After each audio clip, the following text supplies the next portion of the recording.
আসসালামু আলাইকুম প্রিয় দর্শক, আমি হাসিব মারজান আপনাদের সবাইকে আমন্ত্রণ জানাচ্ছি নগদ জনপদের খবরে।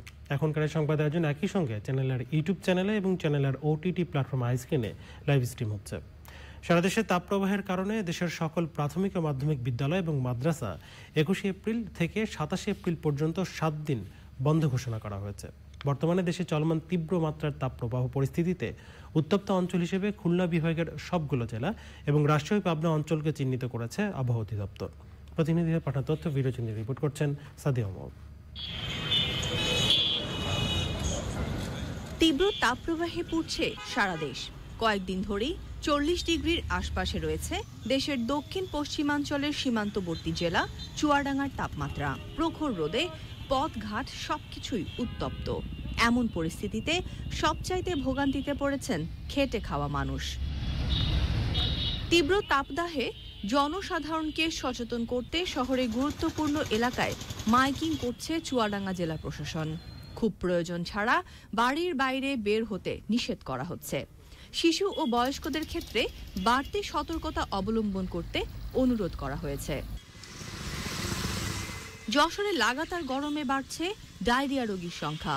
আবহাওয়া অফিস জানিয়েছে, শুক্রবার যশোরের সর্বোচ্চ তাপমাত্রা ছিল 41.2 ডিগ্রি সেলসিয়াস। গত 3 দিন ধরে এই অঞ্চলের তাপমাত্রা 40-এর উপরে ওঠানামা করছে। যশোর জেনারেল হাসপাতালে ডায়রিয়া ওয়ার্ডে 5 শয্যার বিপরীতে ভর্তি রয়েছেন 25 জন রোগী। এর মধ্যে 11 জনই শিশু। গরমে সহ্য করা যাচ্ছে না, রিক্সা চালাতে পেরেছি, কি করবো? গলা শুকিয়ে যাচ্ছে, গা ঘেমে গ্রামে পড়ে যাচ্ছে। এইসব বাচ্চারা এবং মুরগিরা বেশি কষ্ট পাচ্ছে। যারা দিন মজুরির কাজ করি বা যারা দোকানপাটে কাজ করি, আসলে আমাদের জীবনযাত্রার মান খুব খারাপ অবস্থায়। রোগীর সংখ্যা বাড়ছে, বিশেষ করে সংক্রামক ওয়ার্ডে, মানে ডায়রিয়া জনিত রোগীর সংখ্যা। তবে এই অতিরিক্ত তাপদাহ থেকে পরিত্রাণ পাওয়ার জন্য আমি বলবো যে বিনা প্রয়োজনে যেন বাইরে কেউ ঘোরাঘুরি না করে, বিশেষ করে বাচ্চাদের নিয়ে, এবং পর্যাপ্ত পরিমাণ তরল খাবার, সেটা দুগ্ধ পানকারী যেসব বাচ্চারা আছে তারা যেন মায়ের দুধ পান করে ঘন ঘন, পাশাপাশি তরল খাবার যতগুলো আছে সেগুলো বেশি খেতে পারবে। শুক্রবার থেকে পরবর্তী 72 ঘন্টা তাপমাত্রা আরও বাড়ার আশঙ্কার কথা জানিয়েছে আবহাওয়া অধিদপ্তর। রংপুর, সিলেট এবং ময়মনসিংহ অঞ্চল ছাড়া প্রায় সারা দেশেই মাঝারি থেকে মৃদু মাত্রার তাপপ্রবাহ বয়ে যাচ্ছে। Sadia Omar, channel I. ফরিদপুরের মধুখালী উপজেলার ডুমাইন ইউনিয়নের পঞ্চপল্লীতে বারোয়ারি মন্দিরের কালী প্রতিমায় আগুন লাগার ঘটনাকে কেন্দ্র করে বিক্ষুব্ধদের হামলায় দুই নির্মাণ শ্রমিক নিহতের ঘটনায় সংবাদ সম্মেলন করেছে পুলিশ। সংবাদ সম্মেলনে পুলিশ সুপার মোহাম্মদ মোর্শেদ আলম জানান, মন্দিরে আগুন দেওয়ার ঘটনায় নির্মাণ শ্রমিকদের সম্পৃক্ততার বিষয়ে স্পষ্ট কোনো তথ্য পাওয়া যায়নি। তিনি বলেন, আগুন যেভাবে লাগুক না কেন তা তদন্তে বেরিয়ে আসবে। পুলিশ সুপার বলেন, প্রতিমায় আগুন দেওয়ার ঘটনার পর দ্রুততম সময়ের মধ্যে গুজব ছড়িয়ে পড়ে এবং এতে বিক্ষুব্ধ হয়ে হামলায় অংশ নেয় মানুষ। পুলিশ সুপার জানান, এই ঘটনায় একাধিক মামলা দায়েরের বিষয়টি প্রক্রিয়াধীন রয়েছে। স্থানীয় সরকার নির্বাচনে রাজনৈতিক রেভার নেই বলে মন্তব্য করেছেন নির্বাচন কমিশনার মোহাম্মদ আলমগীর। তবে রাজনৈতিক দলের পক্ষ থেকে যে কেউ নির্বাচনে দাঁড়াতে পারে। মানিকগঞ্জ জেলা প্রশাসকের কার্যালয়ে হরিরামপুর ও সিংগাইর উপজেলার প্রার্থীদের সাথে মত বিনিময় সভা শেষে সাংবাদিকদের এসব কথা বলেন তিনি। বিএনপির উদ্দেশ্য নির্বাচন কমিশনার আলমগীর বলেন, অনেকে রাজনৈতিকভাবে নির্বাচনে অংশগ্রহণ না করলেও তাদের অনেক সমর্থক আনঅফিসিয়ালি নির্বাচনে অংশগ্রহণ করছে।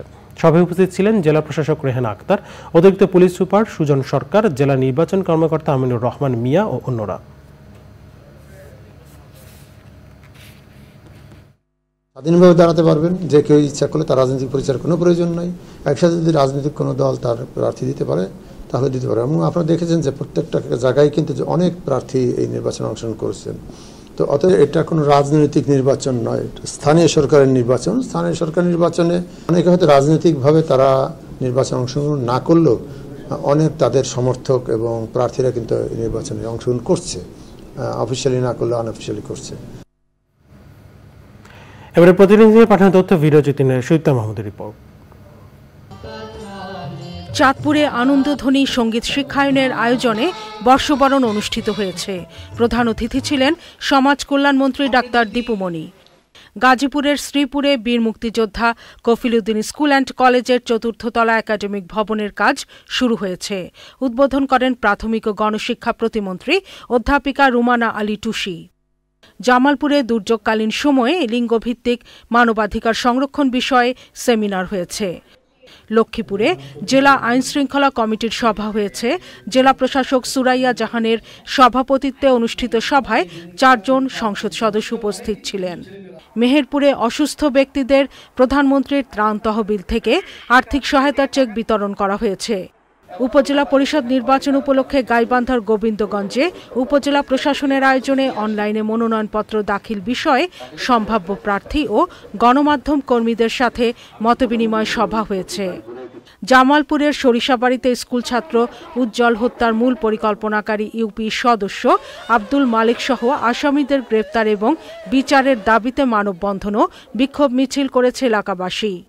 জমে উঠেছে পটুয়াখালী সদর উপজেলার কমলাপুর ইউনিয়ন পরিষদ নির্বাচনী গণসংযোগ। নির্বাচনী আচরণবিধি মেনে উঠান বৈঠক সহ বিভিন্ন গণসংযোগে ব্যস্ত সময় পার করছেন প্রার্থী, কর্মী ও সমর্থকরা। আগামী 28 এপ্রিলের নির্বাচনে ওই ইউনিয়নের চেয়ারম্যান পদে 3 জন সহ 37 প্রার্থী প্রতিদ্বন্দ্বিতা করছেন। Sudipta Mahmud, channel I. কুমিল্লা স্টেডিয়ামের জিমনেশিয়ামে আন্তঃকলেজ ব্যাডমিন্টন প্রতিযোগিতা শুরু হয়েছে। মাধ্যমিক উচ্চ মাধ্যমিক শিক্ষা বোর্ড আয়োজিত প্রতিযোগিতার উদ্বোধন অনুষ্ঠানে প্রধান অতিথি ছিলেন কুমিল্লা শিক্ষা বোর্ডের chairman professor doctor Mohammad Nizamul Karim. Comilla শিক্ষা বোর্ডের কলেজ পরিদর্শক প্রফেসর মোহাম্মদ জহিরুল ইসলাম পাটোয়ারির সভাপতিত্বে অনুষ্ঠানে বিশেষ অতিথি ছিলেন উচ্চ মাধ্যমিক শিক্ষা বোর্ডের সচিব প্রফেসর নূর মোহাম্মদ। 24টি কলেজের 136 জন শিক্ষার্থী প্রতিযোগিতায় অংশগ্রহণ করছে।